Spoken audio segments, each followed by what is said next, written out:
आइए सभी साथियों, आज हम देखेंगे मामा की नगरी मध्य प्रदेश की जो प्रमुख नदियां हैं। मामा की नगरी को बोला जाता है नदियों का मायका। तो आज का जो हमारा मोटिवेशन क्विज है, जो आपके लिए आपके लक्ष्य तक पहुंचाने में मदद करेगा। काम करो ऐसे की पहचान बन जाए, चलो ऐसे की निशान बन जाए। अरे जिंदगी तो हर कोई काट लेता है, अगर दम हो तो जियो ऐसे की मिसाल बन जाए। इसी के साथ हम देखेंगे सबसे पहले नर्मदा नदी। कौन सी नदी? नर्मदा नदी। इसके अन्य नाम कौन कौन से हैं? एग्जाम की दृष्टि से बड़े ही इंपॉर्टेंट हैं। रेवा, नामोदास। टालमी ने नर्मदा नदी को क्या बोला है? नामोदास। मध्य प्रदेश की जीवन रेखा, मध्य प्रदेश की जीवन रेखा। मैकल सुता, क्या? मैकल सुता। सीमा देवी, ये जो है नर्मदा नदी के उपनाम है। रेवा, नामोदास, मध्य प्रदेश की जीवन रेखा, मैकल सुता, सीमा देवी। अब हम देखते हैं नर्मदा नदी का उद्गम। तो नर्मदा नदी है, यह नदी कहाँ से निकलती है? मध्य प्रदेश के अनूपपुर जिले से। मैकल पहाड़ी है, अमरकंटक की चोटी से निकलती है। और यह नदी है जो पूर्व दिशा से पश्चिम दिशा में बहती है और खंभात की खाड़ी में गिरती है। कहाँ पर गिरती है? खंभात की खाड़ी में गिरती है।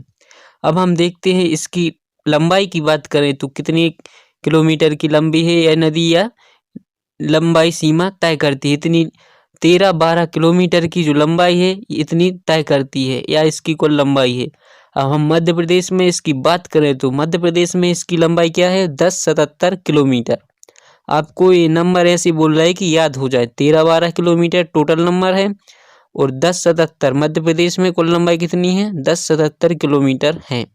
अब हम देखते हैं नर्मदा नदी है जो हमारी मध्य प्रदेश की जीवन रेखा कही जाती है और भारत में इसकी यह कौन सी नंबर की नदी है? 5वीं नंबर की सबसे बड़ी नदी है और यह मध्य प्रदेश की सबसे बड़ी नदी कहलाती है।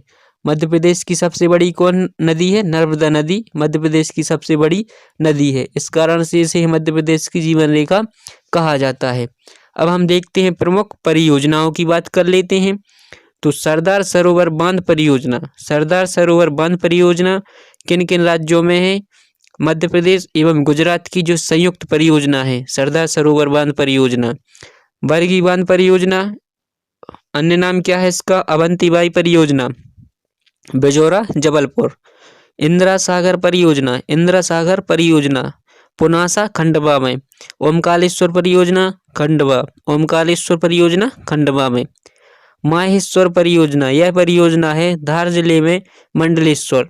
अब हम देखते हैं नर्मदा नदी के प्रमुख जलप्रपात। बिल्कुल मनोरम चित्र, दिल को भा जाने वाली जलप्रपात ऐसे होते हैं कि दिल को छू जाने वाली। कपिलधारा जलप्रपात कहाँ है? अनूपपुर जिले में। कपिलधारा अनूपपुर। दुग्धधारा भी कहाँ पर है? अनूपपुर जिले में। अब हम देखते हैं धुआंधार जलप्रपात, भेड़ाघाट जबलपुर। मंदार और दर्दी जलप्रपात, ये दोनों होशंगाबाद में है। कौन सी? मंदार, दर्दी। सहस्त्रधारा जलप्रपात खरगोन, कौन सा? सहस्त्रधारा जलप्रपात खरगोन। हमारी जो अगली नदी है, अब हम देखते हैं चंबल नदी। चंबल नदी है जो डाकुओं का गढ़ कही जाती है, बीड़ों का निर्माण करती है।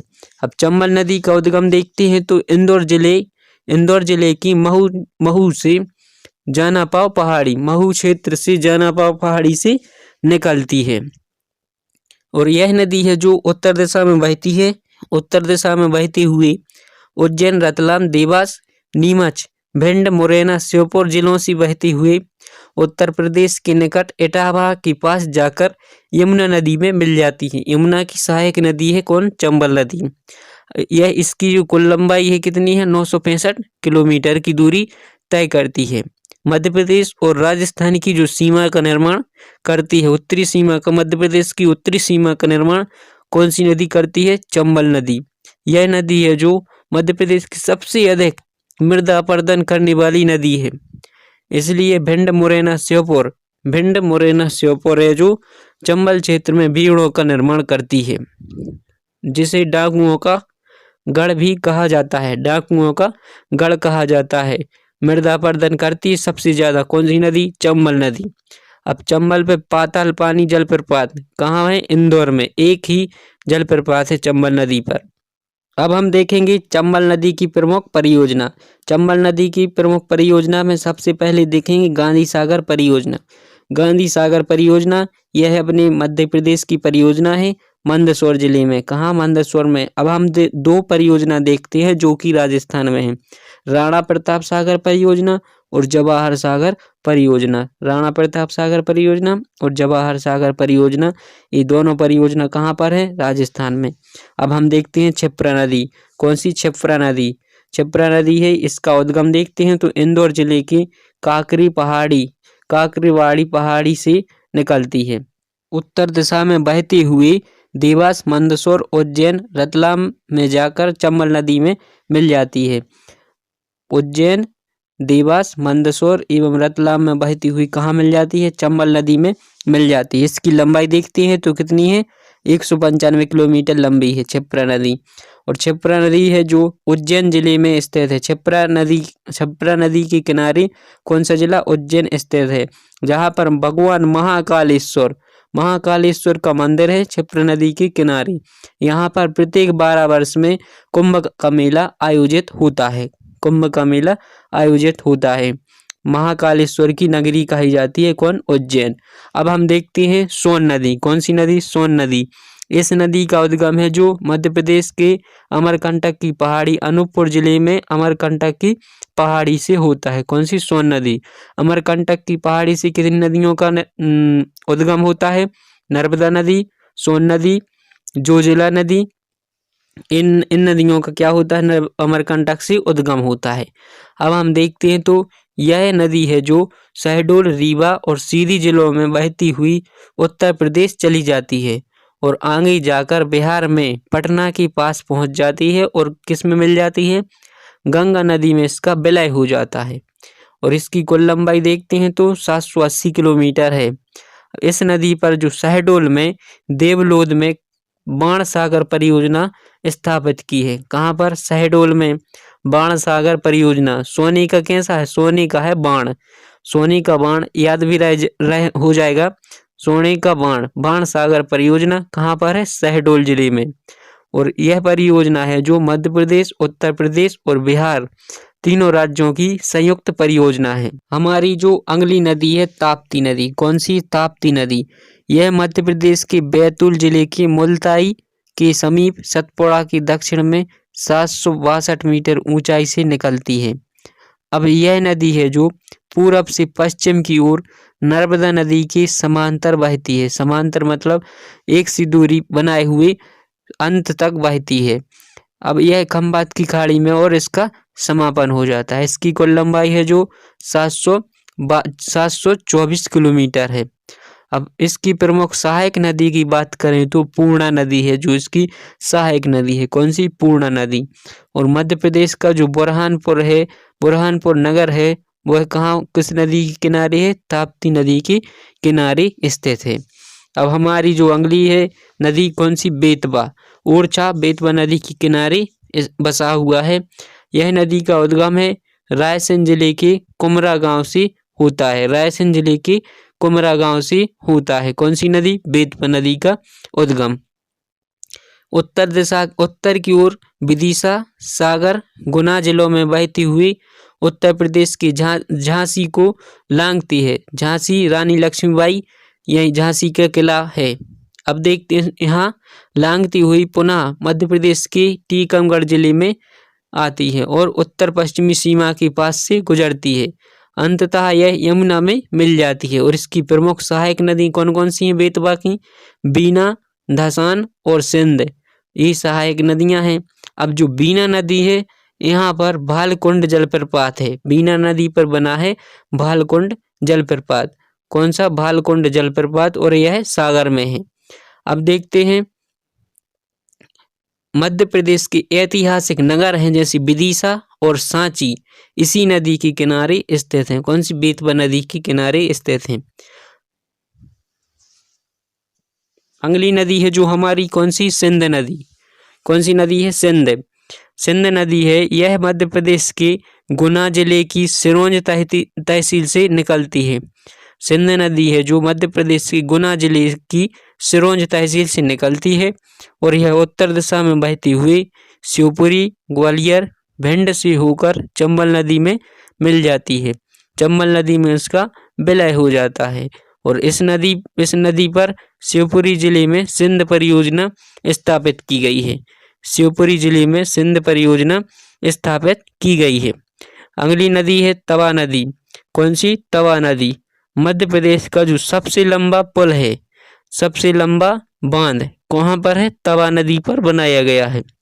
मध्य प्रदेश का सबसे लंबा बांध है जो तवा नदी पर बनाया गया है। बांध की कुल लंबाई की बात करें तो 1815 मीटर है।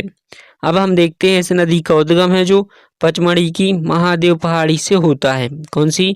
तवा नदी का उद्गम है जो पचमढ़ी की महादेव पहाड़ी से होता है और होशंगाबाद जिले में बहती हुई यह नदी नर्मदा में मिल जाती है। नर्मदा की सहायक नदी है तवा नदी।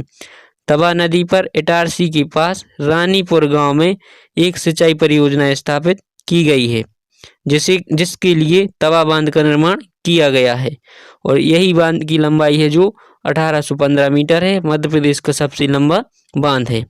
अब देखते हैं बैनगंगा नदी। कौन सी? बैनगंगा नदी। यह इसका उद्गम है जो सिवनी जिले की पारसवाड़ा पठार से होता है तथा यह सिवनी और बालाघाट में बहती हुई कहाँ पर चली जाती है? महाराष्ट्र में प्रवेश करती है और वर्धा नदी में मिल जाती है वर्धा गोदावरी की सहायक नदी है। वर्धा नदी है जो गोदावरी की सहायक नदी है। अब हम देखते हैं जो वर्धा और बैनगंगा की संगम को क्या बोला जाता है? प्राणहिता के नाम से जाना जाता है। वर्धा नदी और बैनगंगा का जहाँ संगम होता है उसको प्राणहिता के नाम से जाना जाता है।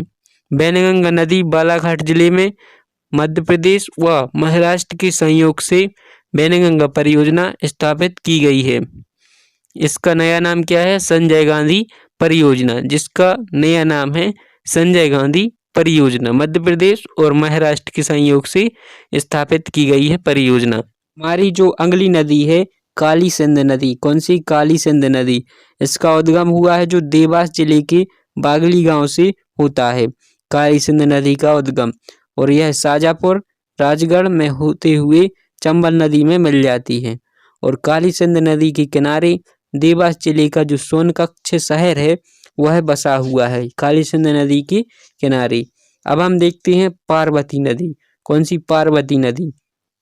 सीहोर जिले की विंध्याचल पहाड़ी से निकलती है। उद्गम होता है सीहोर जिले की विंध्याचल पहाड़ी से होता है और यह राजगढ़ एवं गुना जिले से होकर चंबल नदी राजस्थान में मिल जाती है और सीहोर जिले का जो प्रसिद्ध शहर है आस्था। कौन? आस्था पार्वती नदी के किनारे स्थित है। अब केन नदी देखते हैं। केन नदी है जो कटनी के विंध्याचल पहाड़ी से निकलती है।